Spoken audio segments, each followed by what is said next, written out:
Welcome back, everybody. We have some breaking news out of Chicago related to the Jussie Smollett case. I actually want to read a statement from Jussie Smollett's attorneys in full. Here's what it says. Today, all criminal charges against Jussie Smollett were dropped, and his record has been wiped clean of the filing of this tragic complaint against him. Jussie was attacked by two people he was unable to identify on January 29th. He was a victim who was vilified and made to appear as a perpetrator as a result of false and inappropriate remarks made to the public, causing an inappropriate rush to judgment. Jussie and many others were hurt by these unfair and unwarranted actions. This entire situation is a reminder that there should never be an attempt to prove a case in the court of public opinion. That is wrong. It is a reminder that a victim, in this case Jussie, deserves dignity and respect. Dismissal of charges against the victim in this case was the only just result. This is some incredible, astounding news and surprising, to say the least. Joining me now, NBC News investigative reporter Andrew Blankstein. Ann Thompson is in our Chicago bureau, and MSNBC legal analyst Danny Savalos is with us on the phone. So, Ann, I'm going to start with you on this one. Take us through what you know so far. Well, our producer, Samira Puskar, is in court, and she tells us that Jussie Smollett is straight-faced during this court hearing. He does not appear to be smiling. He does not appear to be happy, or he's showing no emotion. The records, apparently, in this case will be immediately sealed, which I think is very interesting. Remember, these are charges brought by the state of Illinois. What is unclear at this point is what happens to the federal investigation into this case. But as you said, Hallie, it really is just a shocking turn of events, because all of a sudden we heard here in the newsroom, we got rumors that Jussie Smollett was going to be in court today, and then suddenly it was something big, and then he's expected to speak after this court hearing. And the question is, what has happened? Why have prosecutors suddenly decided to drop the charges here? Are those two men who claimed they were the ones who beat up Jussie Smollett at his urging, have they been found to be lying? Are they not the real perpetrators? In fact, I think this decision raises more questions than it actually answers this morning. Yeah, and just so you know, on one side of the screen, obviously, you're seeing these still images of Jussie Smollett himself, and we are awaiting him to exit that courtroom, and we have confirmation that he is going to be speaking to reporters outside that courtroom. So as soon as we get that, we're going to bring it to you. Andrew, I want to bring you into this conversation, because I know you've been following this story quite closely. We literally just got this, so I'm wanting our audience to bear with us as this story is developing. But what can you add to what Ann has been talking about? Well, this bombshell is the latest in a number of twists in this case, and law enforcement has said that the FBI investigation will continue into this case.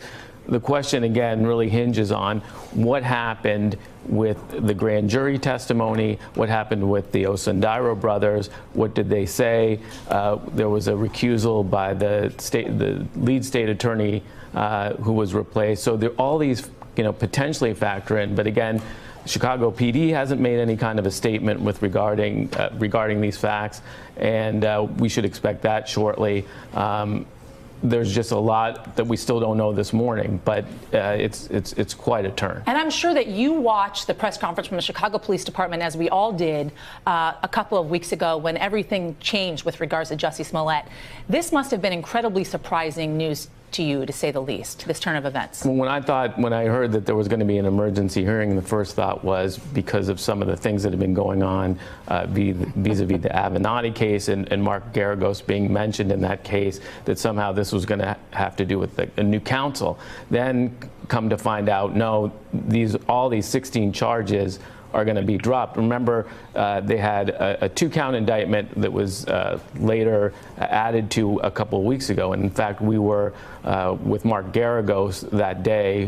He didn't say a whole lot, who was on a podcast, and he discussed it briefly. The amazing thing to me, again, is that given the twists and turns, this was really kind of the last thing that I expected at this juncture, but it's a huge change. All right, Danny, I got to bring you in to answer some of these legal questions that we have, because a lot of us are scratching our heads with so many of these questions. Obviously, as Andrew just talked about, these 16 charges dropped, 2 counts of indictment dropped. The case is going to be expunged. Records will be immediately sealed. Talk us through through this. Why are these records being immediately sealed? What is your hunch here? What do you think is happening with regards to such a quick drop in all of these charges? What happens here with the federal investigation? Talk me through it, Danny. It's only a hunch at this point, but just based on these facts, what we can glean is possibly that something went south very quickly in the prosecution's case. Often that can be a witness. It could have also been the product of some negotiation by his attorneys, of course. But if the prosecution believed for so long it had a solid case and then suddenly changed its mind, well, then that might be a reason for dismissing a case so quickly. And notice, it sounds like a full dismissal and expungement, not some sort of deal for what we call pretrial intervention, where he's going to do probation, and then later on down the road, he doesn't have to plead guilty, but his record is expunged.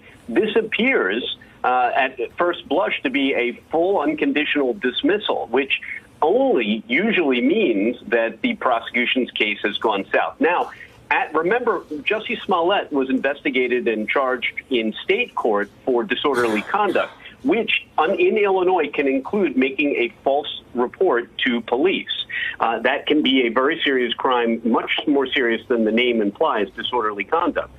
However, the federal investigation of the alleged letter that was sent, it will continue because that's an entirely different sovereign, an entirely different jurisdiction, and it involves the U.S. mails, which must be investigated very seriously. From the beginning, I've said that the state court case is the least of Smollett's concerns. If the federal government concludes that he was involved or is complicit in sending a threatening letter through the U.S. mail, that is a much more serious crime than the disorderly conduct charges he faced in Illinois. So talk me through, first of all, these records being immediately sealed. When you're saying the prosecution likely their case wasn't enough to bring forward, so hence the fact that they dropped these charges, who is it protecting by immediately sealing these records?